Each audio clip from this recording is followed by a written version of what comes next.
राम जय राम जय जय राम, श्री राम जय राम जय जय राम।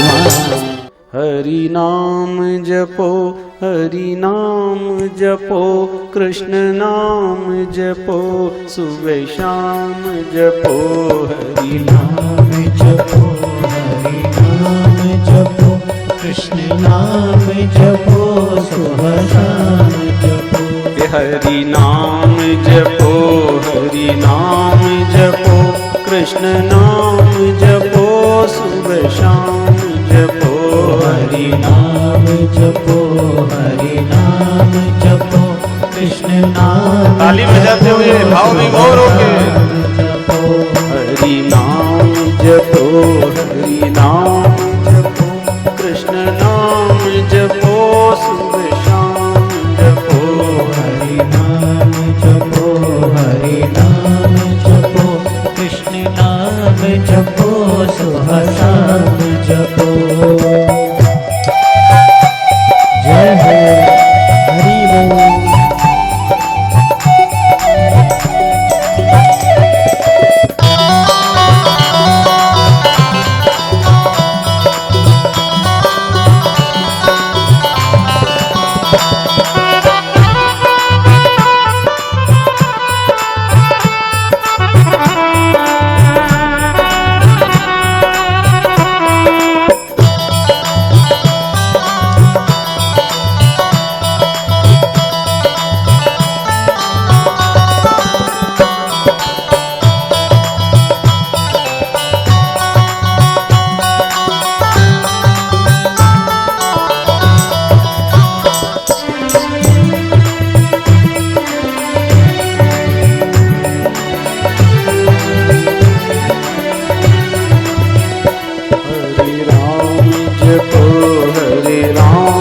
जपो, हरे राम जपो, हरे राम जपो, हरे राम जपो, हरे राम जपो, हरे राम जपो, हरे राम जपो। हरे कृष्ण जपो, हरे कृष्ण जपो, हरे कृष्ण जपो, हरे कृष्ण जपो। हरे कृष्ण हरे कृष्ण जपो, हरे कृष्ण जपो, हरे कृष्ण जपो। हरे राम जपो, हरे नाम जपो, कृष्ण नाम जपो, सुबह शाम जपो। हरे नाम जपो, हरे नाम जपो, कृष्ण नाम जपो, सुबह शाम जपो।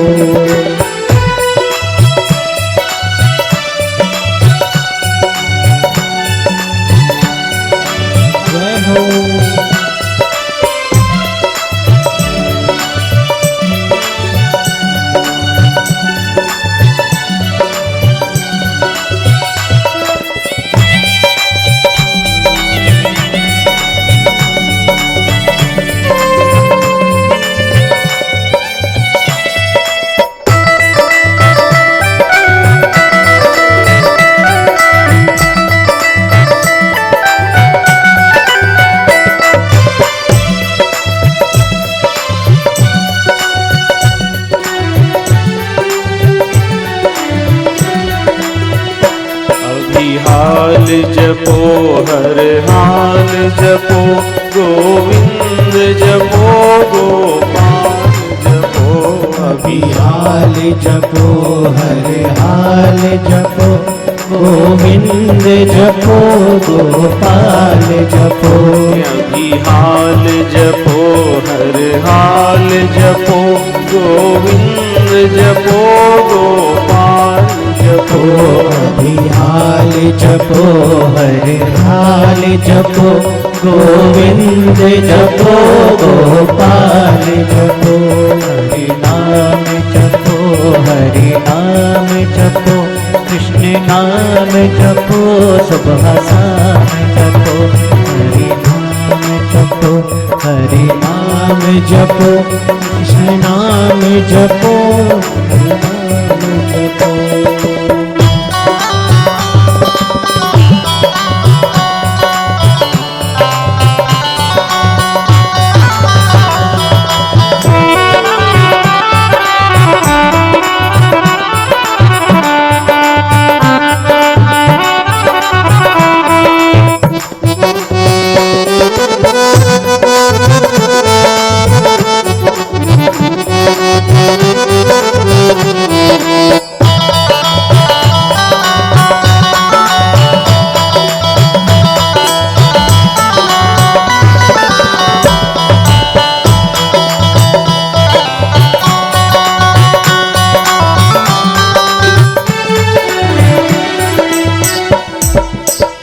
वत्सल भगवान की जय। परीक्षित जी को सुखदेव मुनि कहते हैं, राजन ध्यान करो। ध्यान की विधि बताई। शुरू में नाम जपते जपते इतना जाप करो, इतना जाप करो। पहले जीवान से जाप होगा, फिर मानसिक जाप होगा, फिर श्वास पे जाप होगा। सीधे एकदम से अजपा जाप नहीं हो सकता, क्योंकि कई कुसंस्कार मनुष्य के पूर्व जन्म के रहते हैं, जो सहज में भक्ति में मन नहीं लगता है भाई। इसलिए खूब कीर्तन करना, खूब नाम जप करना, जीवान से नाम जपने से जीवन सुधरता है, जीव सुधर जाती है।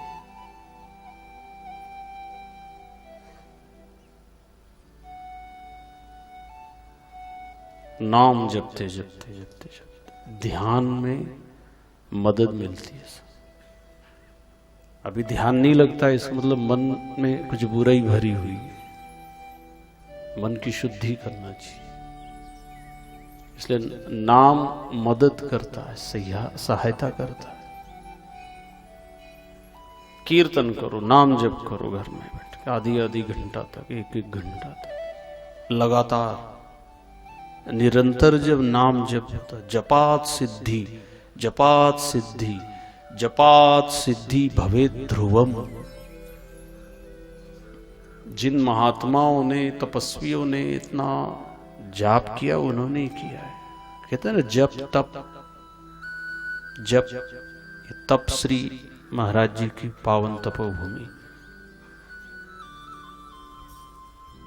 जप के बाद में तप होना शुरू हो जाता है।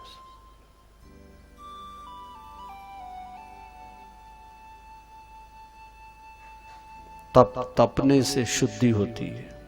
सोने को भी तपाया जाता है, तपाने से उसके जो भी दोष है दूर हो जाते हैं, क्योंकि सोना शुद्ध ही रहता है।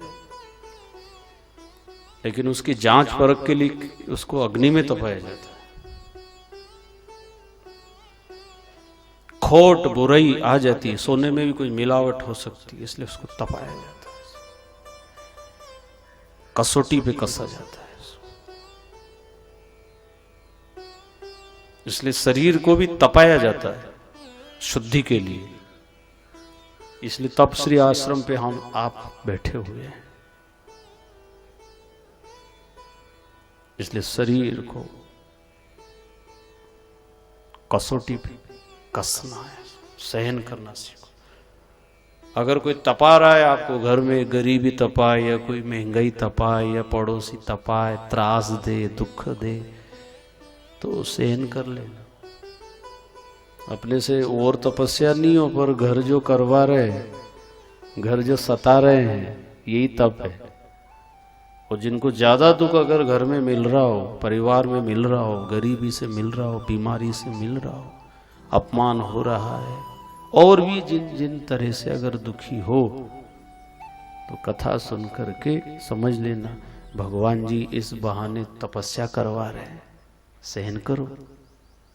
वो जीते जी जिनने ज्यादा सहन किया है, ज्यादा दुख उठाया है, जीते जी, तो निश्चित मृत्यु के बाद यमदूत फिर नहीं तपाएंगे। ये इन्हें सब जीते जी काम पूरा करे आया है।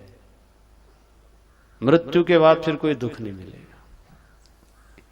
इसलिए इन दुखों को खुशी खुशी झेलते रहना, सहन करते रहना, बाद में नहीं मिलेगा। परीक्षित जी को जब श्राप मिला 7वें दिन मृत्यु का, तो सुखदेव मुनि यही कह रहे, बहुत अच्छा हुआ, जीते जी कर्मों का फल जीते जी मिलना चाहिए। जो भी अच्छा बुरा किया है ना, इसी जीवन में सब खत्म करो, हिसाब बराबर करके जाओ, नहीं तो फिर आना पड़ेगा। और कर्मानुसार सुख और दुख फिर पीछे पड़ जाएंगे। इसलिए सुख का भी हिसाब बराबर करो, दुख का भी। अच्छा बुरा सारे कर्मों का फल यहीं भोगो और खाली चले जाओ, आवागमन से मुक्त। इसलिए मुक्ति की तैयारी करो, मुक्त हो जाओ, कर्मों से मुक्त हो, निष्काम कर्म करो। कर्म करते जाओ, फल की इच्छा मत रखो। करना मेरा कर्तव्य कर्म है, अपनी ड्यूटी पूरी करो। क्योंकि इच्छा रखोगे तो दुख होगा। कर्म करते जाओ, फल की इच्छा ना रखो। कभी कभी क्या होता है, हम जितनी इच्छा रखते हैं उतना कर्म नहीं करते हैं। बोनी तो करिए 1 बोरे की, और क्या इच्छा रख रहे, 1000 बोरा हो जाना चाहिए आपकी। क्यों तूने बोया कितना है, 1 बोरा बोया, हाँ तो 1000 कैसे हो जाए। अब वो मेरी तो इच्छा है, अब आगे भगवान जितना कर दे।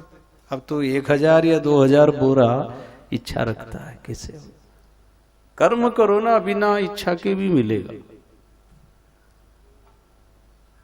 इसलिए निष्काम कर्म करने का भाव बना, कोई इच्छा ना रखो। ये इच्छा ही दुख का कारण है। इच्छाओं को धीरे धीरे खत्म करते जाओ, कम करते जाओ। खत्म नहीं हो, कम तो करो, बढ़ाओ मत। जितनी ज्यादा इच्छाएं होगी ना, उतने ही हम भक्ति में पीछे रहेंगे, तपस्या त्याग में पीछे रहेंगे।